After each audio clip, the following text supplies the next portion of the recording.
예, 오늘 신명기 23장 19절 20절인데요. 오늘 23장 19절부터는 10계명 중에 8계명 도둑질하지 말라라고 하는 계명이 있죠. 그 계명에 대한 이제 세부 규정들이 계속해서 등장하는 것으로 봅니다. 지난주까지는 7계명 간음하지 말지니라, 여기에 관련된 주제들이 계속 주를 이루었다면 이제 오늘 본문부터는 도둑질하지 말지니라, 이제 이 부분에 대한 연결되어 있는 그런 세부 규정들이 계속해서 등장하는 거죠. 그 중에 이 첫 번째가 오늘 이자에 관한 것입니다. 뭐 내용 자체는 크게 어렵지 않죠. 네가 형제에게 구워주거든 이자를 받지 말지니 곧 돈의 이자, 식물의 의자. 여기서 말하는 식물은 푸드, 음식 말하는 거죠. 이런 자라는 식물이 아니고, 그러니까 음식에 대한 이자, 이자를 낼 만한 모든 것의 이자를 받지 말 것이라. 돈 이야기하고 그리고 음식 이야기를 하고, 그것뿐만 아니라 이자를 낼 만한 모든 경우 다 이자를 받지 말라. 오늘 법규에서 이 명시적으로 언급하고 있지는 않지만 사실은 이 법은 다른 출애굽기, 레위기를 살펴보면 그냥 돈 꾸려고 하는 때 돈 빌려줘라, 무이자로 이 소리를 하는 게 아니고요. 지금 빌리려고 하는 사람이 가난하고 곤경에 처한 사람을 이야기하는 겁니다. 뭐 투자하려고 돈 좀 달라, 뭐 이런 것들이 아니고요. 그것이 없으면 죽을 수 있는 그런 극한 가난, 극한 어려움 가운데 있는 형제를 상정을 하고 이야기하는 거죠. 출애굽기와 레위기 살펴보면 이 동일한 법들이 등장하는데 그 배경에 대해서 이야기를 합니다. 공동체 내에 가난한 자들을 배려해야 된다는 거죠. 출애굽기 22장 25절에서 27절 보면 네가 만일 너와 함께한 내 백성 중에서 가난한 자에게 돈을 구워주면 너는 그에게 채권자 같이 하지 말며 이자를 받지 말 것이며 네가 만일 이웃의 옷을 전당 잤거든 해가 지기 전에 그에게 돌려보내라. 그것이 유일한 옷이라. 그것이 그의 알몸을 가릴 옷인즉 그가 무엇을 입고 자겠느냐. 그가 내게 부르짖으면 내가 들으리니 나는 자비로운 자임이니라. 가난한 자의 겉옷이라고 하는 것은 뭐 평상시에 입고 다니지만 밤에 잘 때에는 사막 지역이라 춥죠. 덮고 자는 이불과 같은 역할을 했는데, 그래서 낮에 전당을 잡았다 할지라도 밤 되면 무조건 돌려주라 라고 이야기하는 거죠. 아직 안 갚았는데요? 그거 상관이 없어요. 그러니까 가난한 자들, 궁핍한 자들을 한 형제로 배려해야 된다는 거죠. 레위기 25장 35절에서 37절에도 내 형제가 가난하게 되어 빈손으로 내 곁에 있거든 너는 그를 도와 거류민이나 동거인처럼 너와 함께 생활하게 하되 너는 그에게 이자를 받지 말고 내 하나님을 경외하여 내 형제로 너와 함께 생활하게 할 것인즉 너는 그에게 이자를 위하여 돈을 구워주지 말고 이익을 위하여 내 양식을 구워주지 말라. 여기도 돈 구워주는 거랑 양식, 음식 구워주는 거 이야기를 하죠.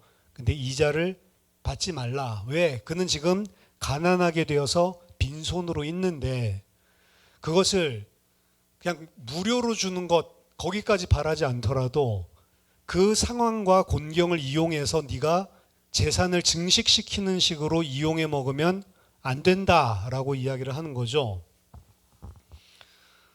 신명기 15장 1절에서 11절에 이 면제년에 관한 규례도 이와 마찬가지입니다. 그렇죠? 가난하고 힘들고 어려운 자들이 돈을 빌리거나 혹은 자기의 밭을 어떻게 보면 내주거나 이런 상황들이 벌어졌을 때 면제년 되면 매 7년째에 모든 빚을 다 면제해 주라는 거죠. 그래서 가난한 형제에게 마음을 완악하게 하지 말고 거기 보면 네 손을 움켜쥐지 말고 네 손을 펴서 그에게 필요한 대로 쓸 것을 넉넉하게 구워주라.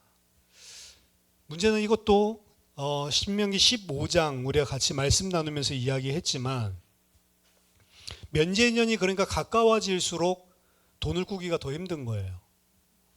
왜냐하면 내년이 면제년인데 오늘 만약 꾸면 내년 되면 내가 다 면제해 줘야 되잖아요. 그러니까 면제년이 가까웠을 때 어떻게 해야 되는지도 하나님 말씀하죠. 면제년이 가까웠다고 궁핍한 형제를 악한 눈으로 바라보고 아무것도 구워주지 않으면 여호와께 죄가 될 것이다. 그래서 이 규정까지도 집어넣어놨어요. 반드시 그에게 주고 아끼는 마음을 품지 말라. 그러니까 말로는 구워주는 것이지만 거의 아끼지 말고 주라라고 하는 명령이랑 마찬가지죠. 이 구워주라라고 이자 받지 말라라고 하는 이 명령은 단순히 구워주고 이자 빼고는 다 받아야지 이 마인드가 아니고 하나님께서 진짜 원하시는 것은 구워주고 그가 갚을 만한 힘이 없으면 받지 말라는 겁니다. 아예. 그러니까 진짜로 형제를 긍휼히 여기는 마음이 하나님의 뜻인 거죠. 땅에는 언제든지 가난한 자가 그치지 아니하겠으므로 내가 내게 명령하여 이르노니 너는 반드시 네 땅 안에 네 형제 중 곤란한 자와 궁핍한 자에게 내 손을 펼지니라. 이런 것이 이제 성경 5경에서 이야기하는 율법의 내용이고 하나님의 뜻입니다. 근데 우리는 너무 당연한 것으로 여기서 읽고 쓱 지나가지만 말씀에 있으니까 현실적으로 이거 지키는 거 상당히 어려운 거예요. 그렇죠? 현실적으로 이 사람에게 빌려주는데 이자를 안 받는 게 아니고 빌려주는 것 자체도 받지 못할 가능성이 있으면 어렵죠. 힘들죠. 실질적인 것입니다. 사실은 이 보통 어려운 게 아니에요. 더더군다나 이 명령을 주신 당시 사회의 관습을 보면 그렇습니다. 고대 근동지방의 일반적인 관습이 BC 2100년에 있었던 그런 법전이죠. 우르남무 법전, 수메리안이 만든 법전에도 이 돈 꿔주고 이자 받는 이야기가 나와요. 기원전 2100년. 법으로 아예 정해놨습니다.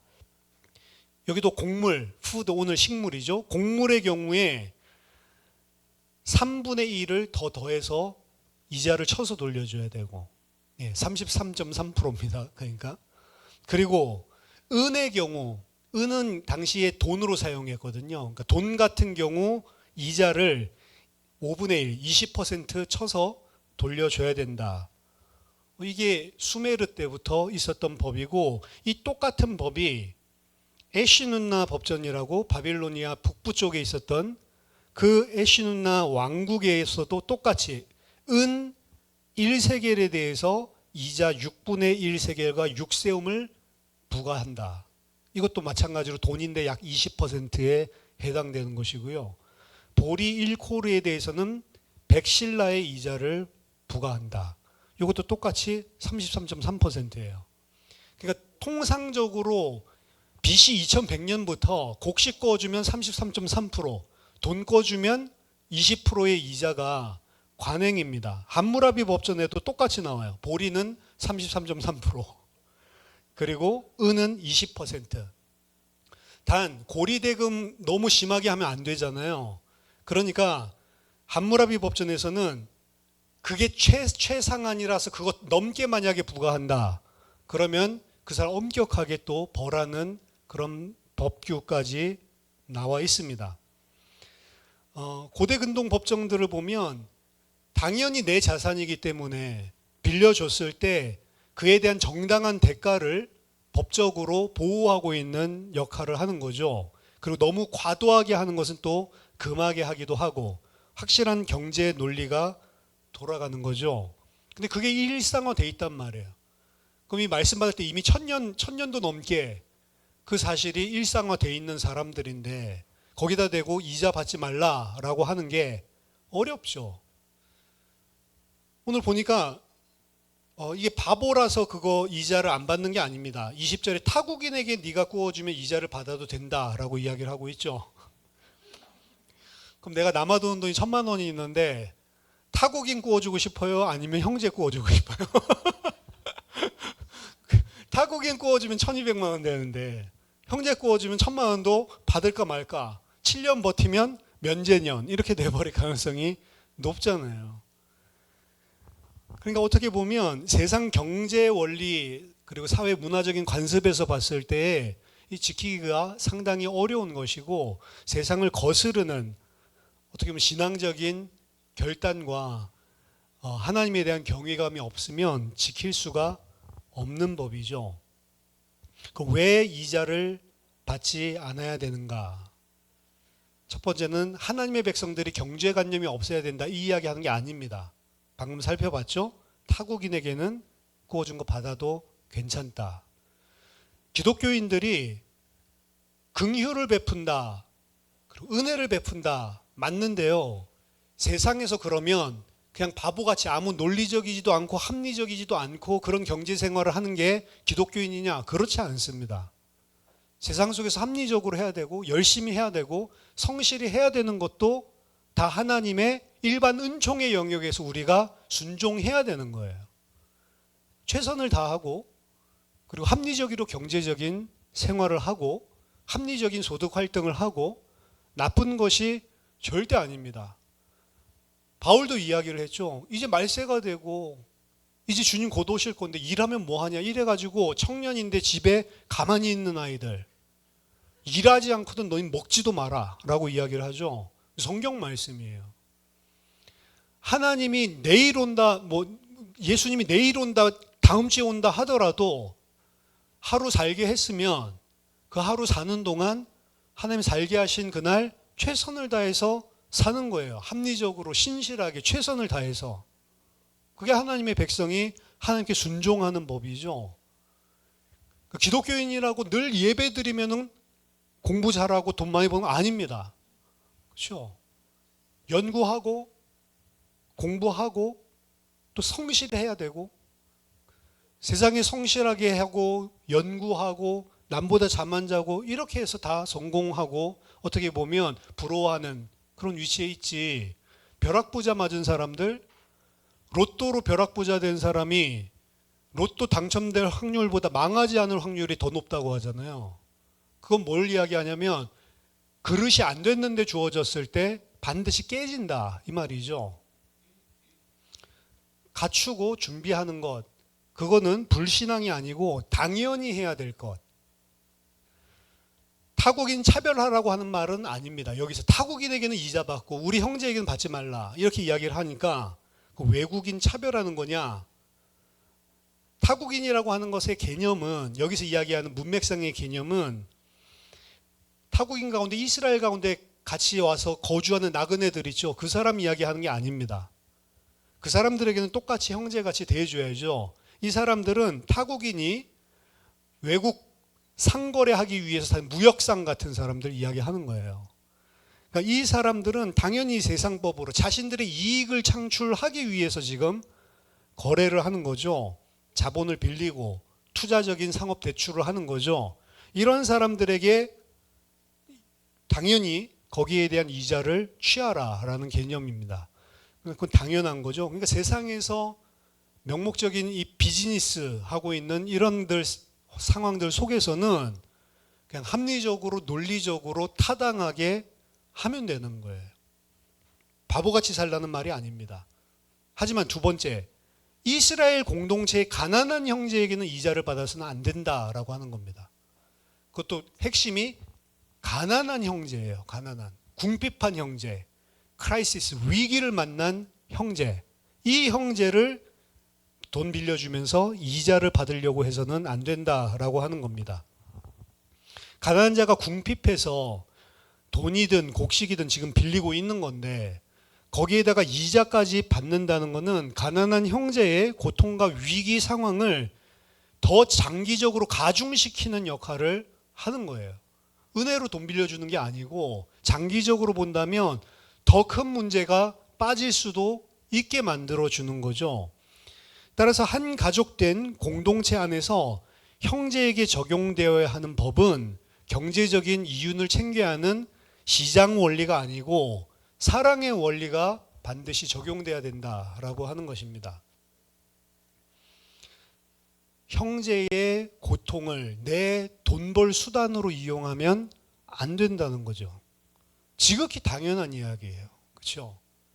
우리가 자식에게 이렇게 하지 않을 거 아니에요. 그렇죠?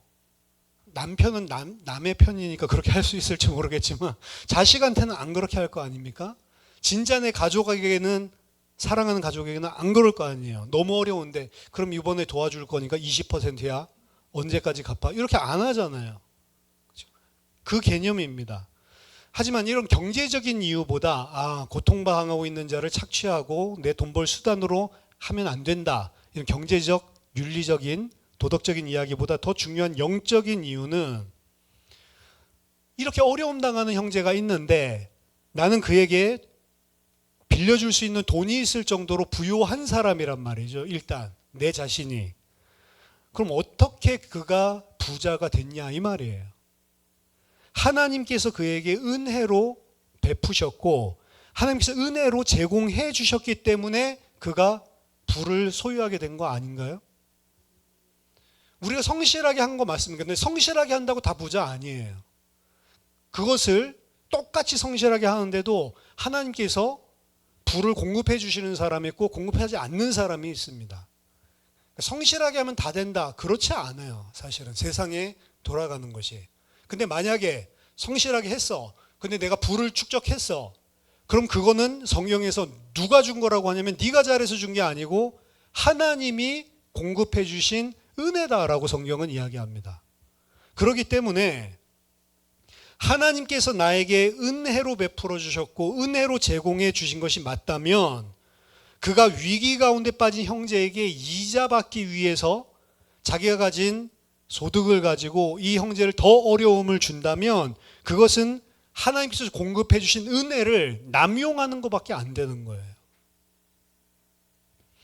역으로 그 형제들을 긍휼히 여기고 어떻게 보면 아무런 이자 없이 혹은 면제인연이 가까웠는데도 그 형제를 긍휼히 여겨서 내가 그에게 필요한 것들을 빌려줬다면 그 사람은 하나님께서 베푸신 은혜를 아는 거죠. 하나님께서 베푸신 은혜를 알고 감사하고 있는 거고 그렇기 때문에 그런 자에게 약속하죠.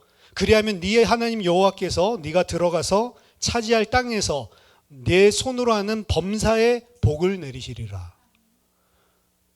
복을 받았는데 그 복이 무엇인지 모르고 은혜를 받았는데 그 은혜가 무엇인지 모르면 지속적인 은혜, 지속적인 복 받지 못한다는 게 내포되어 있는 거죠. 하지만 진짜로 그 은혜를 알고 하나님께서 베풀어 주신 은혜를 나 또한 어려움 당하고 있는 형제에게 베풀 줄 아는 진짜 하나님의 은혜를 아는 사람이 왔다면 네가 가나안에서 하는 모든 일들 속에 범사에 하나님께서 복을 내리실 거다라고 약속하고 있는 것입니다. 공경에 처한 이웃이나 성도를 도울 때는 절대로 그것을 자기 수익의 기회로 삼지 말고 내가 하나님께 값없이 받았음을 기억하고 나도 그에게 순수한 호의와 은혜로 대접해야 된다라고 하는 것입니다. 하나님 그 신앙을 가지고 있는 자에게 지속적인 은혜를 베푸실 거다. 오늘 본문에서 뿐만 아니고 시편 37편 25절 26절에서도 내가 어려서부터 늙기까지 의인이 버림을 당하거나 그의 자손이 걸식함을 보지 못하였도다. 그는 종일토록 은혜를 베풀고 꾸어주니 그의 자손이 복을 받는도다. 이 의인 이야기를 하는데 이 의인은 하나님께서 복을 주시는데 그 복 준 거 가지고 뭐 해요? 종일토록 꾸어준대요. 근데 그 자손까지 복을 받는다. 시편 15편 1절 보면 여호와여 주의 장막에 머무를 자 누구오며 주의 성산에 사는 자 누구오니까. 5절 이자를 받으려고 돈을 구워주지 아니하며 뇌물을 받고 무지한 자를 해치지 아니하는 자니 이런 일을 행하는 자는 영원히 흔들리지 아니하리로다. 지금 이자를 받고 구워주지 않는 사람, 이 사람이 주의 장막에 머물 자, 뭐죠? 구원받은 자죠. 이런 마음을 가지고 있는 사람이 구원받은 하나님의 백성이다라고 이야기하고 있는 겁니다. 이게 오늘 구약 본문에서 우리에게 주는 메시지에 너무 명쾌한 거죠. 오늘 말씀에서 주는 메시지 몇 가지만 정리하겠습니다. 먼저 첫 번째는 하나님의 언약 공동체의 하나됨과 그 지체에 대한 사랑을 하나님께서 요구하고 있는 것입니다. 이스라엘은 단순한 국가가 아니고 언약의 가족으로 한 아버지 하나님을 섬기는 가족으로 하나님께서 부르셨죠. 그렇기 때문에 여기서 이자 받지 말라라고 이야기하는 것은 단순히 돈에 대한 개념이라기보다는 하나된 가족, 하나된 언약 백성 공동체를 지키기 위한 것입니다. 마찬가지로 교회도 그리스도의 몸이라고 이야기를 하고 있고 각각 모든 지체들은 그리스도를 머리로 하는 한 몸이다라고 신약성경에서도 가르치고 있습니다. 모든 성도들은 서로가 한 몸을 이루고 있는 지체임을 기억해야 되는 거예요. 그래서 너, 나 구별이 없이 한 몸이다. 그렇게 생각한다면 내가 힘이 없어서 못 구워줄 수는 있는데 힘이 있고 그리고 이 사람의 어려운 상황이 정말로 난처하다면 한 몸이니까 당연히 빌려주되 그것 가지고 내가 이득을 보기 위해서 이자를 받기 위해서 소득의 기회로 삼으면 안 된다라고 하는 거죠. 너무 당연한 겁니다. 근데 오늘날 교회 안에는 사기꾼도 너무 많고요. 웬만하면 돈 구워주지 마라, 교회 안에서도. 이렇게 이야기하거든요. 왜 그렇습니까? 교회 안에 사기꾼이 많아서 그래요. 교회에 사업하기 위해서 나오는 사람들, 옛날에 어렸을 때 미국은 사회생활하고 사업하고 뭔가 커넥션이 이뤄서 여기 한인사회 주로 먹고 사니까 교회에 나오지 않으면 비즈니스를 할 수가 없다. 그래서 거의 사교 현장같이 사교장으로 생각하고 교회에 나오는 사람도 많다. 예수 안 믿는데 이런 이야기를 어렸을 때 들었거든요. 야, 미국은 희한한 나라네. 안 믿는데 그렇게 간다고? 근데 미국만 희한한 게 아니었어. 우리나라도 그런 사람들이 많아진다니까요. 그렇죠? 근데 뭐 내가 저기 가서 좀 커뮤니티가 크니까 저기 가서 좀 약간 사업이 조금 문이 좀 열릴 수 있도록 이런 생각을 하고 오는 거죠. 그리고 그런 생각이 효과가 없으면 그런 사람도 없어질 건데 효과가 있는 거죠, 사실은. 사기꾼들이 교회 안에 되게 많습니다. 그리고 교회 안에서 그거 많이 하는 팀들이 옛날에 피라미드라든지 다단계라든지 뭐 이런 거 하시는 분들 있잖아요. 항상 그 사람들 이야기하는 게 뭐냐면 내가 아는 어떤 회장님이 계시는데 이분은 진짜 예수 잘 믿는 사람이고 이 사람이 하는 건 완전히 성경의 방식이랑 똑같다고 이 이야기 항상 하거든요. 그러면서 사람이 소중하다라고 하면서 그렇죠. 물건 누구한테 파는 것보다 내 아래 하나 꽂아 놓는 게 내가 계속 빨대로 빨거든요. 이래가지고 어려움 당한 사람일수록 그런 부분이 힘드니까 이거 나랑 같이 하자. 이거 진짜 괜찮은 거야. 이게 내가 나쁜 거면 말 안 하는데 내가 이렇게 몸이 안 좋았는데 내가 그거 해보니까 좋더라. 이렇게 해가지고 그래가지고 아래 새끼치고 이렇게 하죠. 완전 성경적이고 이분은 완전히 예수 믿는 그거 가지고 막 헌금하고 이런 이야기 하는데요. 몇 년 가는 걸 못 봤어요. 전부 다 문제 생깁니다. 100%예요. 이거는 피라미드 아닙니다. 이거는 네트워크입니다. 교회 안에서 하지 마세요. 왜 교회 안에서 그걸 하냐고. 네트워크면 나가서 이방인이랑 하나니까 타국인들이랑 그 자기가 진짜로 그게 맞으면 그렇게 벌어가지고 그냥 도와줘요. 왜 내 아래 들어오라고 해. 맞죠? 그게 그렇게 돈 많이 버는 거면 나가서 타국인한테 돈 벌어가지고 이 형제한테 그냥 내가 한 달에 1,000만 원씩 꽂아주면 되잖아. 이거 하면 수억 벌 수 있어. 근데 자기도 수억 못 버는데.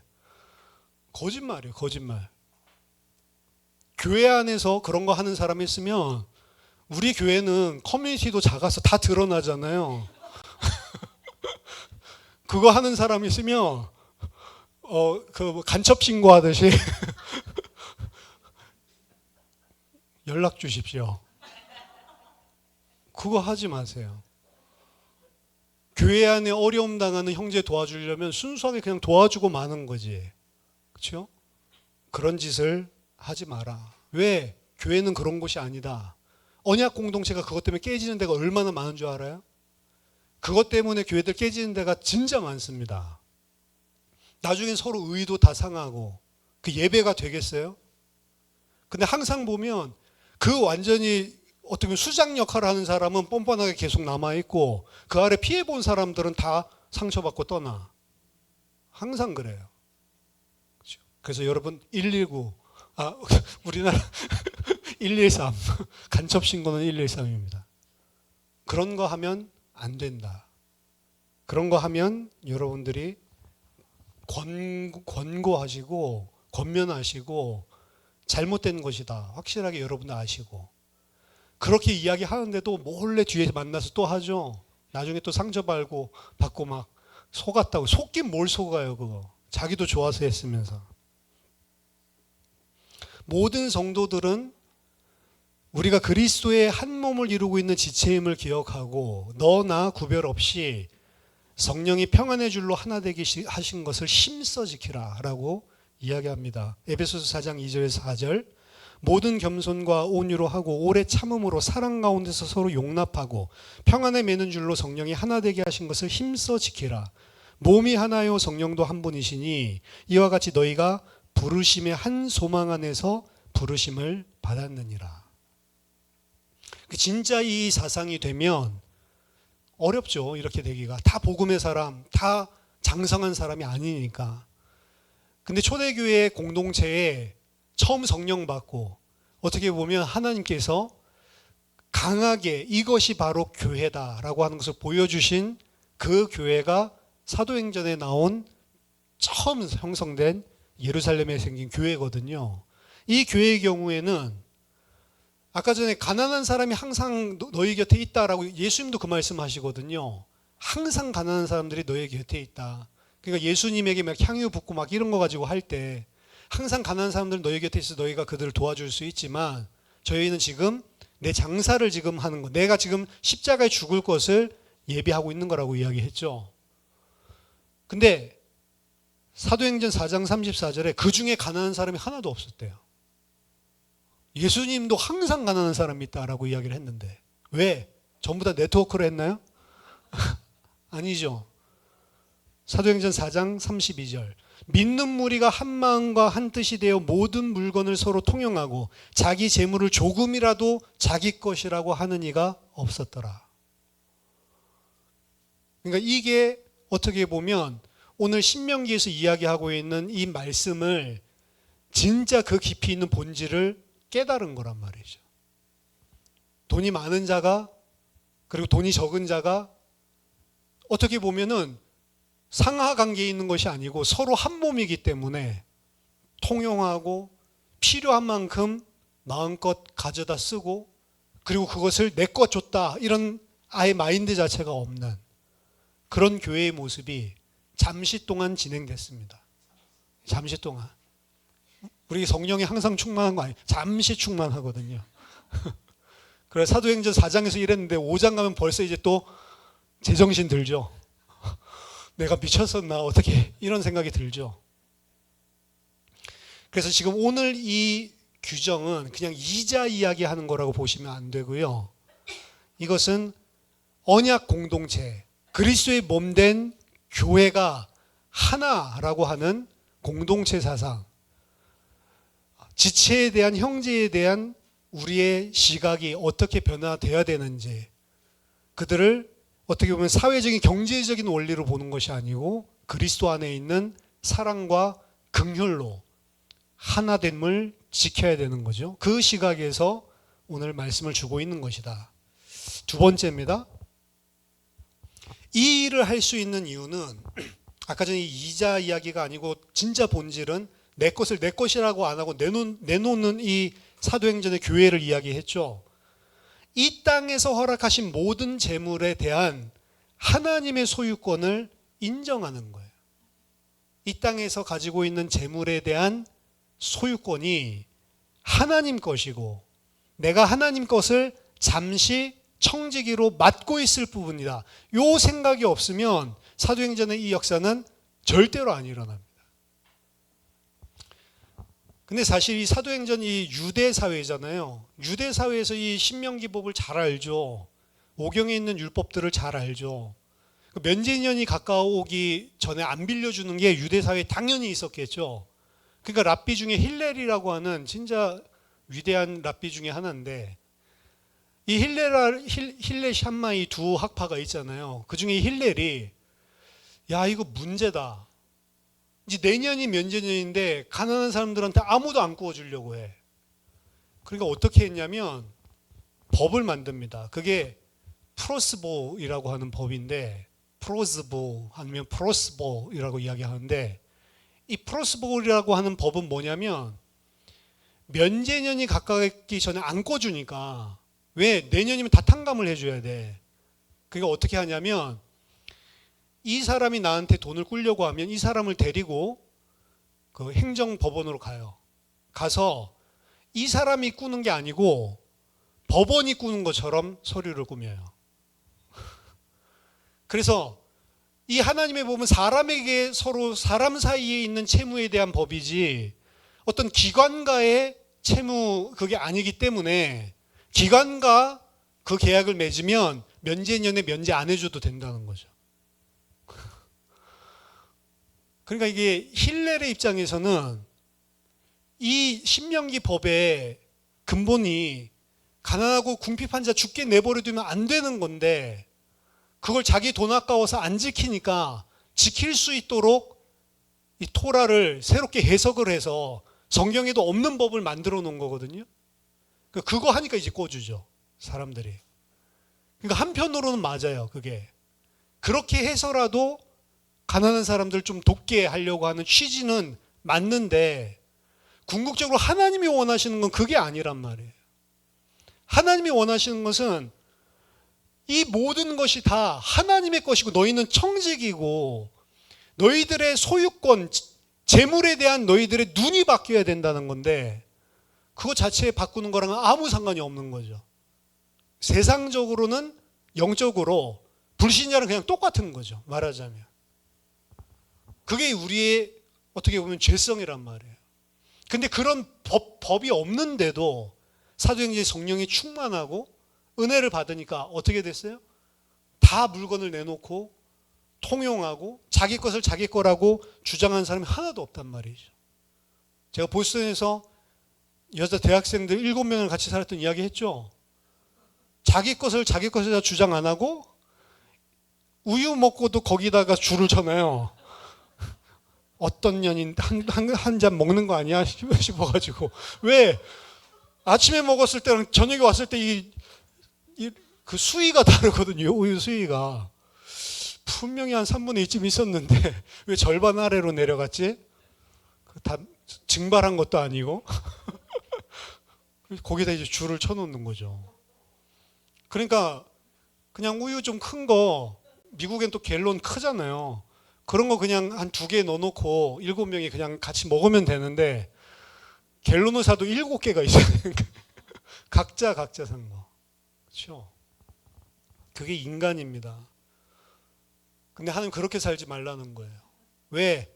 이 세상에 하나님께서 너에게 준 모든 것들 너희 거 같냐? 다 하나님 거다. 이 사실을 하나님 백성 알라는 겁니다. 물질관이에요, 이게. 그리스도인의 물질관. 레위기 25장 23절에서도 가난한 자들, 거류민들, 나그네들, 이 사람들 도울 때 하나님 뭐라고 얘기하냐면 그 땅이 원래 다 내 거다라고 이야기하면서 너희 땅 가진 자들, 그 소출을 본 자들, 그 자들 도와주라는 거죠. 이 땅의 성도들이 반드시 가지고 있어야 될 물질관입니다. 이 청지기 정신. 재물은 어떻게 보면 나와 그리고 모든 형제들 섬기라고 하나님께서 잠시 나에게 맡겨주신 거다라고 하는 생각이 있어야 돼요. 권력의 수단이 아니고 나를 높이는 수단이 아닌 것입니다. 내 손에 쥐어진 재물과 달란트가 하나님의 것이라고 믿는 사람은 그것을 이자 받지 않고 주거나 거저 주는 것 쉬운 거죠. 왜? 내게 아니니까. 주인의 것을 심부름하는 것이니까. 그래서 예수님이 너희 보물이 도대체 어디 있는지 너희 자신을 살펴보라는 거예요. 너희 보물이 어디 있냐? 이 땅에 있냐? 예수님 비유로 말씀하시죠. 부자가 죽도록 고생해가지고 엄청나게 큰 소출을 보고 이제 곡간을 더 크게 지어서 거기 다 쌓아놓고 이제 남은 인생 내가 누려야겠다. 이제 더 이상 일할 필요도 없어. 가지고 싶은 거 헛간 다 채워가지고 이제는 더 큰 걸 지어서 이제 내가 감당하지 못할 평생 써도 먹을 만한 것들이 생겼단 말이죠. 그러니까 이제부터 이제 나는 일 그만 좀 즐길래. 평생 노력했겠죠. 근데 하나님이 그날 밤에 데려가시면 그게 그 사람에게 무슨 소용이 있겠냐. 그 사람은 자기 거라고 생각을 한 거예요. 그러면서 예수님 뭐라고 이야기하냐. 하나님에 대하여 부유치 못한 자가 이와 같으니라. 누구에 대해서 부자가 돼야 돼요? 하나님에 대해서 부유한 자가 돼야 된다는 겁니다. 이 어리석은 부자라고 예수님 명명하셨거든요. 이 땅에서는 부유한지 몰라도 하나님과의 관계에 있어서는 어리석은 자고 썩어 없어지고 하나님 불러가시면 당장 없어질 것에 모든 가치, 모든 자신의 인생을 걸어서 살았다는 거죠. 이만큼 안타까운 게 어디 있어요? 그래서 너희는 너희를 위하여 보물을 땅에 쌓아두지 말라라고 이야기하는 겁니다. 그곳은 좀과 동록이 해하며 도둑이 구멍을 뚫고 도둑질하느니라. 오직 너희는 너희를 위하여 보물을 하늘에 쌓아둬라. 거기는 좀이나 동록이 해하지 못하며 도둑이 구멍을 뚫지도 못하고 도둑질도 못하느니라. 내 보물이 있는 그곳에 네 마음도 있느니라. 어디에 내 보물이 있냐? 이 땅에 있냐 아니면 하늘에 있냐라고 하는 거죠. 그러니까 헌금을 많이 해라 그러면 하늘에 쌓인다. 그거 이 땅에 눈이 있는 거예요? 하늘에 눈이 있는 거예요? 이 땅에 있는 거죠. 하늘도 이 땅처럼 생각하고 있어요. 완전히. 가치관이 바뀌지 않으면 안 되는, 이 땅의 가치관으로 안 된다는 거예요. 경제에 있어서. 이 땅의 것의 가치가 아니고 하늘의 것에 대한 진짜 가치를 알아야 되는데, 왜? 그건 영원한 것이고 훔쳐가지도 못하고 썩지도 않는 것인데, 이 땅의 가치관, 이 땅 살아갈 때는 유익한 것 같지만 하나님 불러가시는 그날 아무것도 아니란 말이죠. 이 땅에 대하여 부유한 자가 아니라 하나님께 대하여 부유한 자가 되라. 나의 보화는 어디에 있냐? 라고 하는 거죠. 이 땅의 소유권을 포기하고 하나님 나라의 풍요를 누릴 수 있다면 오히려 그 선택이 맞는 겁니다. 그래서 바울은 뭐라고 이야기하냐? 우리는 아무것도 가진 것이 없으나 모든 것을 가진 자로다. 아무것도 소유하고 있지 않는데 사람들을 부욕해 만들어주는 자고, 보라, 아무것도 없는 자 같지만 우리가 부유한 자다라고 바울은 이야기합니다. 하늘의 보화, 영원한 것을 가지고 있다라고 하는 거죠. 내 보물 보화가 어디 있는가? 우리는 우리 자신을 계속해서 점검하고 살펴보고, 그렇죠? 계속해서 하나님의 말씀이 나의 판단과 그리고 나의 결정, 가치를 정하는데 하나님의 말씀이 기준이 되도록 계속 우리가 경책하지 않으면 우리는 어떻게 되냐? 사도행전 4장 같이 엄청난 은혜를 받았다가도 바로 사도행전 5장 아나니아 삽비라 돼버린다니까요. 그게 인간이에요. 세 번째입니다. 이 하나님께서 부욕해 하시고 하나님께서 주신 부를 가지고 있는 자가 가난한 자에게 이자를 주지 말고 꾸어주라 라고 하는 것인데, 신약 성경에는 꾸어준다라고 하는 것을 넘어서서 거저 받았으니 거저 주어라 라고 하는 개념으로 은혜를 이야기합니다. 어떻게 보면 이 이자 주고 이런 면제하고 이런 것들, 오늘 신명기에는 명시적으로 안 나와 있어요. 근데 레위기나 출애굽기를 보면 전부 다 끝에 무슨 이야기는, 이는 너희가 애굽 땅 종되었던 땅에서 너희 하나님 여호와가 너희를 구해냈기 때문에 너희는 그렇게 해야 된다. 항상 이 출애굽 사건을 이야기하고 있는 거죠. 왜 하나님의 백성들은 이렇게 살아야 되냐? 너희들이 은혜받은 하나님의 사람이기 때문에 거저 받았으니 너희도 거저 주어야 한다라고 하는 것입니다. 종이었던 이스라엘이 값없이 하나님께서 해방해 주신 것처럼 하나님의 백성, 하나님의 자녀라면 그들도 형제에게 값없이 은혜를 베풀어야 한다는 논리인 거죠. 하나님께 받은 큰 생명의 빚을 기억한다면 형제에게 작은 물질의 이자 따지는 것은 구원받은 자가 할 도리가 아니다라고 이야기하는 겁니다.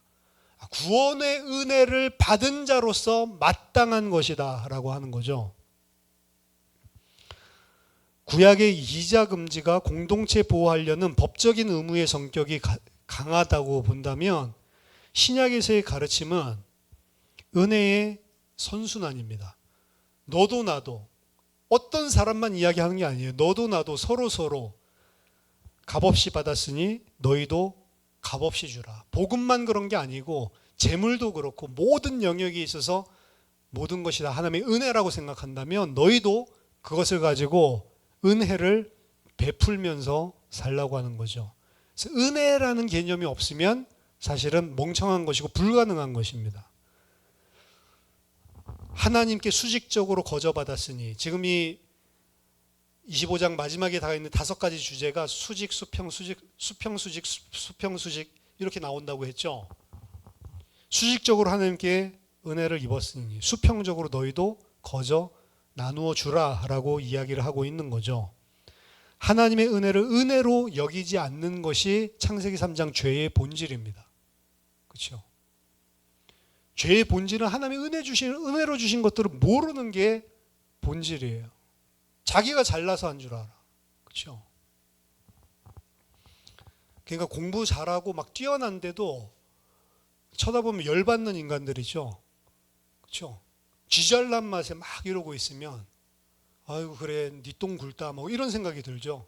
근데 그렇게 잘하는데도 겸손한 사람 보면 존경스럽죠. 똑같아요. 하나님 은혜 받은 사람이 은혜 받은 거 가지고 베풀어 줄 때 그 속에서 복음, 하나님의 사람, 그리스도인 이런 부분들을 느끼는 거죠. 근데 하나님의 사람이 너 그래? 막 이러면서 사실은 힘없고 궁핍한 사람들을 만약에 업신여기는 마음이 있다. 이러면 아무리 입으로 뭐 하나님의 은혜로 뭐 어떻게 됐다 말하더라도 사람은 다 안다. 왜? 영적인 존재이기 때문에. 다 느낀다는 거죠. 결국 그리스도의 삶이란 내가 이 땅에서 버는 모든 물질들, 이 땅에서 획득한 모든 것들이 하나님의 은혜로 공짜로 주셨다라는 것을 뼛속 깊이 아는 사람. 그리고 나에게 주신 것은 영원히 내 것이 아니라 잠시 내게 청지기로 맡겨주신 것이다 라는 사실을 뼛속 깊이 아는 사람. 그 사람이 세상이 이야기하는 경제적인, 어떻게 보면 세상 사람들이 매여서 사는 경제적인 시장적인 원리를 깨뜨리고 은혜와 긍휼을 베푸는 삶이다라고 볼 수가 있습니다. 은혜를 아는 자들. 그리고 신약에서 한 발 더 나아간 것은 이제 공동체 안에서뿐만이 아니라 공동체 밖에서도 그렇게 살라는 거예요. 눈은 눈으로 이는 이로 갚으라고 하였다는 것을 들었지만 이제 너희는 악한 자를 대적하지 말고 오른밤 치면 왼쪽 밤도 대주고 고발하여 속옷을 가지려고 있는 사람이 있으면 겉옷까지도 내주고 오리를 가자라고 로마 병사가 이야기를 하면 심리까지 같이 가주고 내게 구하는 자에게 주면 네게 꾸고자 하는 자에게 거절하지 말라. 이건 누구의? 원수 이야기하는 거예요. 원수가 그렇게 하는데도 이는 이로 눈은 눈 이제 아니라는 거죠. 하나님 백성의 원리. 어려워요, 쉬워요? 어렵죠. 상당히 어렵죠. 불가능하죠. 그래서 하나님께서 그리스도의 은혜로만 구원받게 하신 거예요. 왜? 이거 잘 지키면 가상에서 구원해 줄게 라고 하면 구원받을 사람이 하나도 없기 때문에. 그러면 이거를 안 해도 그리스도의 피로 구원받은 거 이거 이제 안 해도 되네요. 이거는 은혜 못 받은 자의 사상. 은혜 받은 자는 이거를 못하는 나 자신을 보면서도 하나님 왜 나 같은 자를 구원했습니까? 이 은혜와 사랑으로 내가 받은 것들 가지고 궁핍함 당하고 있는 형제를 흔쾌히 도와주지도 못하고 있는 이런 나를 왜 구원해 주셨나요? 마음 찔려 하면서 하나님 앞에 그리스도의 은혜를 붙잡아야지 그 사람이 진짜 구원받은 자지. 원래 인간은 안 돼. 다 죄인이야. 하나도 하나님의 앞에 양심이 안 찔린다면 그거는 양심의 화인을 맞은 인간이고 하나님과 상관없는 자다라고 이야기하는 것입니다. 구원은 우리를 양심불량으로 만드는 게 구원이 아니에요. 오히려 더 이전에는 뭐 내 돈 안 꿔줄 수도 있지. 그냥 이 정도로 생각했던 사람이 안 꿔주면서 이게 맞나? 양심의 가책을 느끼고 오히려 더 바뀌어요. 그게 정상적인 구원받은 자지. 구원받았기 때문에 예수 그리스도의 피를 면죄부 삼아서 마음껏 방임 가운데 빠지는 자는 구원받은 자가 아니다. 구원파적인 구원은 존재하지 않습니다. 오늘 우리가 이 말씀 가지고 세상 살아갈 때 특히 경제관을 가지고 그리고 하나된 공동체를 바라보면서 교회 안의 지체들, 형제, 자매를 생각하면서 우리가 우리 자신을 하나님의 말씀 앞에서 살아야 되겠습니다. 이 땅 살아가는데 가장 필요한 게 사실은 정답은 하나님의 은혜지만 가장 필요한 게 먹고 사는 거 해결이 안 되면 하나님도 사실은 붙잡기가 어려운 게 인간의 연약한 실존이에요, 사실은. 그래서 하나님을 섬기는 거냐 아니면 다른 것 섬기는 거냐 이 이야기를 할 때 물질 이야기를 하시는 겁니다. 하나님이냐 만몬이냐 재물이냐 이 이야기를 하시는 거죠. 그만큼 어떻게 보면 우리의 모든 삶에 직접적으로 연결되어 있는 게 이 물질관, 경제관이거든요. 그것이 없으면 하나님의 백성으로 살 수 없다라고 하는 것입니다. 하나님이 기뻐하시는 소유관을 가지고 나의 보화는 어디 있는가?